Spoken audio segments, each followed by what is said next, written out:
different person off air than he is on air. So off air, he hates these guys. He hates Donald Trump. I mean, we know it based on his text messages to producers at Fox News, which were uncovered through the discovery process in that defamation suit. Ana Kasparian has been growing on me these last few months because Ana Kasparian has been definitely turning to the light. She's definitely becoming red-pilled. She's definitely realizing that she's been brainwashed these last few years, or tens of years, these last few decades. And she's even starting to turn Cenk Uygur over to the light as well because she's been speaking facts so much. Now, in this video, she goes after Tucker Carlson for quote-unquote lies, even though I don't believe many of these to be lies. But of course, they have to revert back to their software programming every once in a while. And in this video, Ana Kasparian definitely does revert back because she goes after Tucker Carlson for being quote-unquote a liar. Let's check out this clip here from the Young Turks of Ana Kasparian and Cenk Uygur having a little meltdown about Tucker Carlson and his speech at the RNC. Let's check this out. And so a lot of con men start with something that's true and then get you going, oh yeah, and gain your confidence because they're confidence men. And then they switch it to what they want instead of what you want, to something untrue instead of something that is true. Yeah, does that make sense? Of course, yeah, I totally agree with you. And I feel it myself, right? Like he'll draw you in and I'm just like, he brings up the drug overdoses in the country, which I'm furious about. And I'm furious that our government has done nothing about it, really. And it's like, okay, he's drawing me in. And then he does that pivot. And it's like, oh, that was your way of setting us up to agree that we should, potentially bomb areas of Mexico, which, he says are the delivery routes or whatever for fentanyl. It's just, that's not the correct policy, okay? They make plenty of fentanyl here in America. We started fentanyl, okay? And the problem isn't a supply problem. The problem is demand. Right. Right? We've got to stop taking fentanyl. So in order to do that, we've got to create programs that help people get off of fentanyl and not get on in the first place.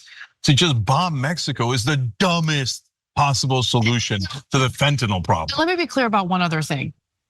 I do not want people who are struggling with addiction to end up in prison, okay? I want them to be compelled to get rehabilitated. But when it comes to traffickers get caught, they need to be prosecuted, and I want to lay down the law.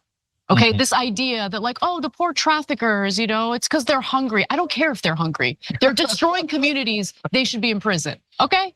Yeah. But the left, I guarantee you, if I scroll down in the comments and show you, Ana Kasparian is getting torched by her fans. I don't even know if they're Ana Kasparian fans anymore, but by the Young Turks fans. They hate when Ana Kasparian says things like that because they defend criminals. I've said this in previous videos. The woke mind virus has gone so far that now it's like, no matter what you do, what opinions you hold, and what you've done in the past, they have this overwhelming compassion for literally anyone. It doesn't matter if you've committed crime. It doesn't matter if you've killed people, stolen. It doesn't matter if you touching children, things like that. It doesn't matter.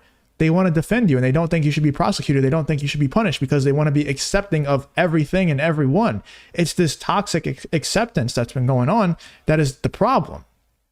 Ana Kasparian's calling that out, and she's like, I don't think the people who are taking the drugs should be prosecuted. The people who are trafficking the drugs, they need to be prosecuted. They need to be punished. The law needs to be laid down on them. And I guarantee you, a ton of people in the comments of this video from Ana Kasparian on the Young Turks channel, there's a ton of people going after Ana Kasparian. They're always trying to cancel her whenever she doesn't take the most possible woke side, because that's what they used to do. That's what Cenk Uygur and Ana Kasparian did for the longest time, because that's what you have to do to be accepted by the woke crowd, by the Young Turks fans. You have to go to the most possible extreme that you can go when it comes to the wokeness. And now that they're kind of coming back down to earth a little bit, Ana Kasparian's calling out the woke side more than she's even calling out the other side. They hate her. They absolutely hate her. And I guarantee you she's being canceled for this video. So that's perfectly fine. Invading China over fentanyl, not crazy. Fine. Yeah. Okay. So now back to what he said about JD Vance. So here's how you can tell that he doesn't like JD Vance. He had two tells. One I think is clear, and you'll agree with me. The other one is just speculation. The clear one is he said, he was pretending that he was really friend. He literally said, I'm friends with him, right? Mm-hmm. But he started by saying, JD Vance, I'll say this. Now that's when you say something about someone you don't normally like. But I'll say this about them, right? That's his tell. Why would you start that way? I wouldn't say with Ana Kasparian, well, I'll say this about her. Yeah, that's true. I'd be like, well, what do you mean? Well, what do you mean? I'll say just this about them? yeah.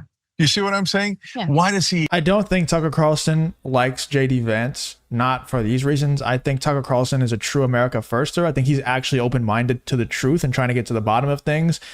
And I don't think JD Vance is an America firster. I don't, you know, I just from the things that I've seen, and I'm sure like if you're well connected, if you know what I'm talking about, you know, not well connected in the sense of like knowing people, just well connected to social media and everything, and you're actually an America firster, you probably know exactly what I'm talking about, even though I'm not really supposed to say it online.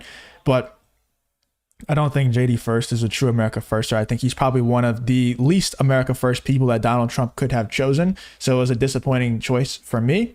And, you know, the numbers are kind of reflecting that as well. People are not liking the JD Vance pick at all. So I don't think Tucker Carlson likes JD Vance. And I think he's probably just trying to put up, you know, a united front and show that, you know, we're all united over on this side from Tucker Carlson's perspective. I don't think that's the case, though. I don't think Tucker Carlson likes JD Vance, and I think he has good reason to not like JD Vance.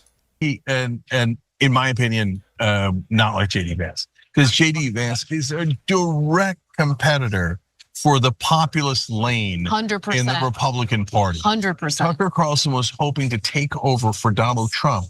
He wanted that lane. Yeah. And now JD Vance owns that lane. So Tucker's got to be super bitter about it. And remember, Tucker. I don't think that's it at all. Tucker Carlson does not strike me as that type of person that's like super power hungry or anything. I think Tucker Carlson's just off in Florida fishing and doing his own thing, disconnected from being online most of the time.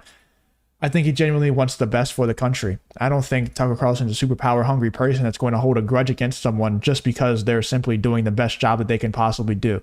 JD Vance's job is to get chosen for vice president. Like, that is his job. He's a politician.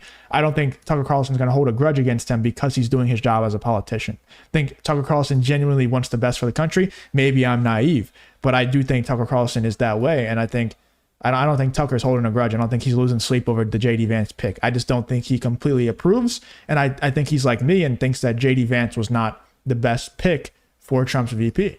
A different person off air than he is on air. So off air, he hates these guys. He hates Donald Trump. I mean, we know it based on his text messages to producers at Fox News, which were uncovered through the discovery process in that defamation suit. Yeah. So, and if you notice, he didn't actually say anything complimentary about JD Vance other than he has a wife that loves him. And I was like, oh, that's such a good point. I was like, that's the best you got on JD Vance? No compliments on policy, no compliments on courage or anything along those lines, right? So I know Tucker.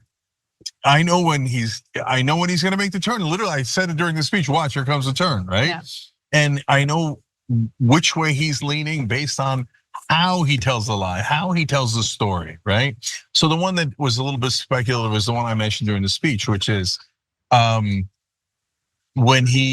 I think his tell is when he closes his eyes. So every time he says something nice about, he didn't say it about Trump. And we know in the past he hated Trump, and I'm positive he still does. But he's so used to lying about Trump, right? I mean, he's done it thousands of times about how much he loves him, et cetera, when he absolutely hates him. But with JD Vance, he could barely contain himself. So whenever he mentions something nice about JD Vance, he closes his eyes like this. He like squinted like, JD Vance is a really good guy. So that was speculative. I don't know if that's like, I have to see it a bunch of times before I said, yeah, definitively. But I did notice that was the only time he squinted and closed his eyes during the speech. It's a good way of disassociating. Yeah, maybe, maybe. Okay. Although I shouldn't give away his tell. I should let him keep squinting his eyes. I don't know. I don't think that Tucker Carlson still hates Trump. I think for a while there was a huge anti-Trump movement within the Republican Party, and they didn't want Trump to get elected. And nowadays, I think that a lot of people have grown. You know, Trump has grown in a lot of people, including Tucker Carlson. I don't think Tucker needs to lie about liking Trump at this point. He's very much independent. He can say and do whatever he wants. He doesn't work for Fox News anymore. He can be honest, and he definitely is honest about a lot of things that doesn't benefit him. And I don't think Tucker Carlson still hates Trump. Maybe I'm wrong, though. Let me know in the comments. Do you agree with Ana Kasparian and Cenk Uygur that Tucker Carlson hates JD Vance and hates Donald Trump? I think he probably doesn't like JD Vance very much. Not for the reasons that Cenk and Ana Kasparian gave, but I don't think Tucker Carlson likes JD Vance much for reasons that I also don't like JD Vance much. But let me know in the comments what you think about Tucker Carlson, Ana Kasparian, and Cenk Uygur, this whole Young Turks situation.